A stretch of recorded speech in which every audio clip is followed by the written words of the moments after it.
Hello, in this episode of How To with Playbox Neo, we'll find how to set up inputs, outputs, define cross points, and set up alarms and more. Let's start our Playbox Neo suite by clicking the icon on the desktop. Web interface is open and I can see my server here that I'm using for this demo. If I click on the multi-viewer, I see only one source. This is my screen source. This is actually how I'm recording this demo. I'm recording my computer screen. Let's go to input and output settings, and you see this is a virtual source, screen source number 1. In order for me to start utilizing, let's say, my Airbox, which I have on this machine, I have to go to the outputs, and add Neo output. Automatically is assigned the instance of the Airbox, and now you will see I have Airbox output as a virtual input on this machine. If I go back to my multi-viewer screen, you can see it right here. That's fine. Let's continue to make more sources available here. I want to activate a SDI input, which is, let's say, on my Blackmagic card, and I'm gonna call it live in. I will select one of the two boards that I have on my machine, my Duo 2, and I'll select one of the ports, port 1. This is also available. If we go back to our screen, you can see it shows bars right now, because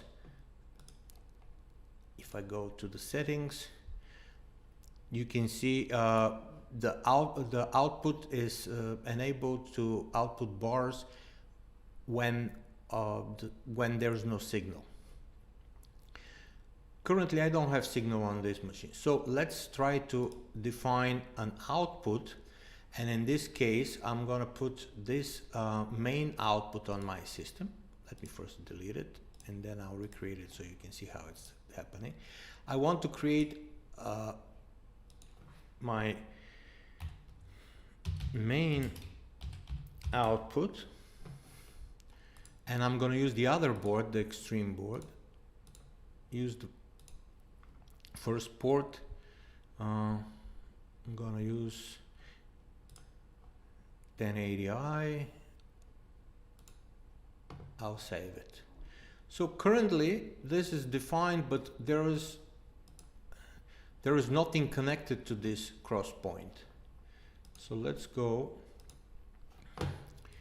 and connect something to this output, and I'll connect my Airbox 1 virtual source, and if I press take, you see it's indicated that it's not yet launched, so by this red triangle in the corner.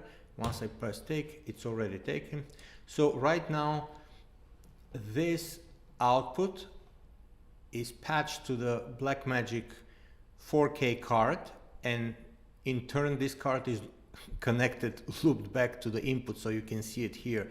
I have the same signal that I'm outputting, basically looking at my input source.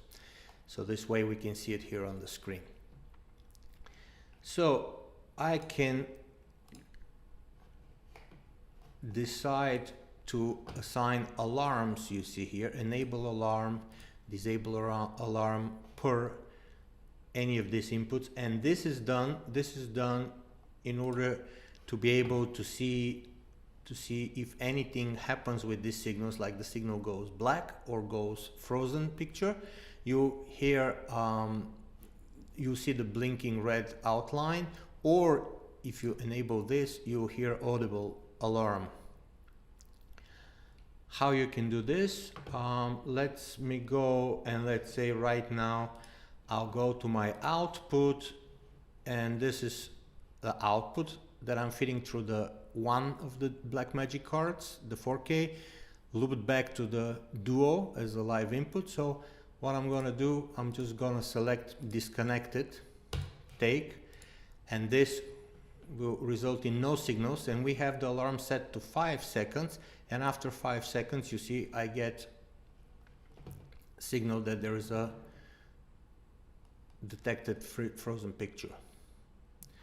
This way you can easily check all of your sources, see if something goes wrong. You have also another option if you want to use more of these icons on the screen, to go full screen, so you can see absolutely only the multi-viewer on the screen, and check out more of these sources per screen without this utility tab menus here on the side. Thank you very much for watching this, and check out our other videos. Thank you.